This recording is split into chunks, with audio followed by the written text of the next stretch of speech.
من از باور میکنم من 4 روز 5 روز شد من یگون چیز خوردگیم فقط آب میخورم تمام. ما فرزندم میبینم بزرگ را میگیرد و نبیره من دیده چخه من هم خیلی بیاز من بزرگ گشتم که نه جان خدا نکنه یگون گپ کارمش میکردیم.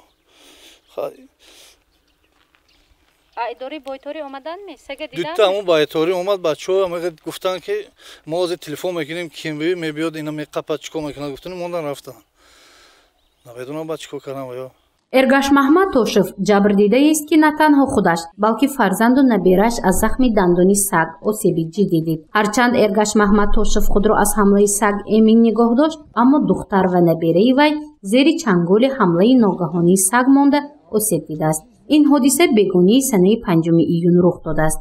بجز این عائله باز 6 نفر دیگر محض از همان سگ که گویا رنگش زرد است آسیب دیدند. 6 نفری که با درجه میانه به ما مراجعت کردند ما با آنها یاری اولی طبی رسانیده مویاب کوبی گذرانده شده ایستاده است. 2 نفر بیماری کودکی که با زخم گزیده لب و رویها و درجه وزنین مراجعت نمودند آنها را به بیمارخانه شهری کلینیکی رقم 1 شهری شعبه جراحی بچگان فرستاده شد. از سببی که آنها از سبب درجه وزن بودنشان آنها باید که وایاکوبی ضدی‌حاری مخصوص گرفتنشان لازم است. اینجا شعبه جراحی بچگانه بیمارخانه کلینیکی رقم 1 شهر خوجند است. در این شعبه 4 نفر که از زخم دندان سگ آسیب دیدن بستری می باشند. وضع سلامتی آنها را دکتر نسبتاً قناعت بخش ارزیابی می کند. زیرا زخم دندان سگ آسیب جدی رسانده است. حادثه را بیبی کودکچه نابالغ که همگی 3 ساله است چنین شرح می دهد. Vaş gardanaş gifte ispaftan mı? Yine monda vaşa gezdegi. Ol vaş hanan da vaşa gifte. Hamuruz qarib 15 kısı bir çan kısa gezdegi vaysa. چخیبدست ویسا رنگش؟ Rangash mani safedi milli ravuniye ko zarcha. Anam khale. Hoza hashta sak parandiya va nemega dine marda kam napada be hamu sak dida rava daga holga soybash nevasta ki man gufta gashtas. Hoza hamna adamlar telefon karke onda bin ton hamu sak isyokçu ki ve napadat kardı dine ince badi ince ondan aş.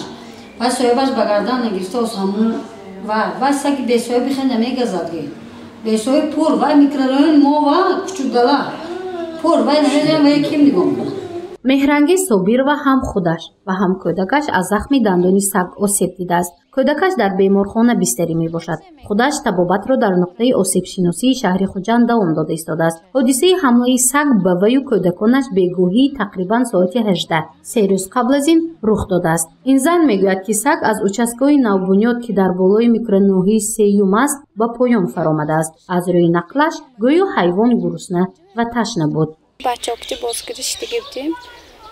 آدمی ندیده آمد و کوچک. اول وای همسایه ما گزید بالونگیه. سانی وای گزید و پیش ما و داوید رفت. تا وای دخترچه خودره که من پادیز به مونده اینشه میگیرم گم. اول اینشه گزید. بسرچه من. سانی کوچکه گیران تو استرب خورانه مگر من گزید. پاچکم سانی. کجا تام با گزیدگی؟ پاچکم. من پاچکم که دستم گزیدگی تمام. بسرچه من روش کانده گزیدگی. گجوی پسرتون زخمی شده است. منی لباس گزیدگیو سونه من پیشانیشو سونه من اینجاش. واش گزیدگی می و بالی استرس اند بودم که اهمیت داده کیم نه. ولی رفته بینم منی لباسو سونه من اینجاش خانجاشتگی می گزیدگی می چاکیدگی. خوب فهمم. کوچک از کجا آمدگی؟ چه شد؟ کوچک از اوچسک آمدگی. اوچسکانگی گزیدگی آمدگیو. سانی منی دامین 11 و رفتگی اول. سانی دامین 9 سانی آدمی 9 دیدی اینجا اومد. سانی اینجا پایین برفته پایین انگار گزیدگی. وای کوچک نظری ما با و خودی تشنه گوشنه ای کو سایباش میبیاد ابقاد نمیتیت خیلی بایم بود. از نقطه آسیب شناسی شهر خوجند اطلاع دادند که در حادثه مذکور 8 نفر از زخم دندان یک سگ آسیب دیدند. 2 نفری آنها کلانسال و باقی مانده ها همه نابالغند. حالا 4 نفر در شعبه جراحی بچگانه بیمارخانه کلینیکی رقم 1 شهر خوجند که وضع سلامتیشان وزنین ارزیابی کرده می شود مورد طبابت قرار دارند.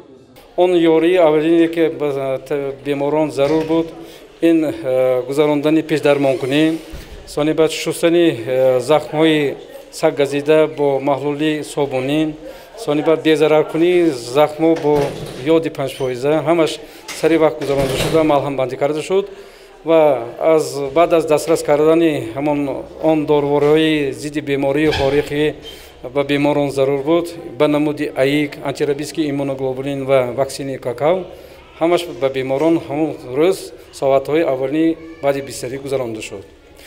дар айни ҳол ҳолати беморон мӯътадил мемонад. он нишонаҳое ки ба бемории ҳорӣ ҳамихел ҳаст дар беморон дида намешавад. 4 нафар фавран зери муолиҷа фаро гирифта шуданд ки ҳамаи онҳо ноболиғ буда синашон аз 1.5 то 3 сола аст. духтурон вояҳои зидди бемории ҳориро ба онҳо гузаронданд, зеро ҳанӯз саги ба сокинони микроноҳии сеюм ҳамла намуда осеб расондааст пайдо нагардидааст. Эргаш Маҳмадтошев ягона нафарест ки баъди 2 рӯзи ҳамла бегонии рӯзи гузашта сагро дид.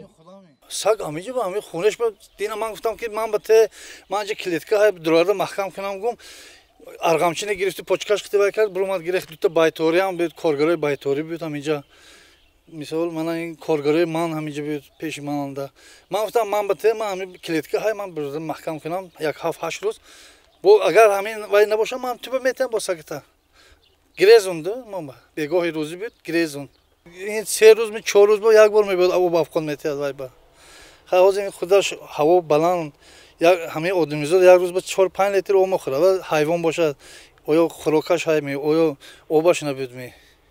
аз мақомот иттилоъ доданд ки баъди ҳодисаи мазкур то 15-20 сагро аз микроноҳии сеюм қир карданд, аммо саге ки ба сокинон ҳамла кардааст мутаассифона ҳанӯз пайдо нагардидааст. барои ҷустуҷӯ ва пайдо кардани саг мақомот бо сокинон ҳамкориро ба роҳ монданд. тақдири саг ва ҷабрдидаҳо чӣ хоҳад шуд? ин мавзӯъро боз дубора пайгирӣ хоҳем кард. гузурши мафнушкур ва наимҷон Айюбов барои барномаи иттилооти хабар.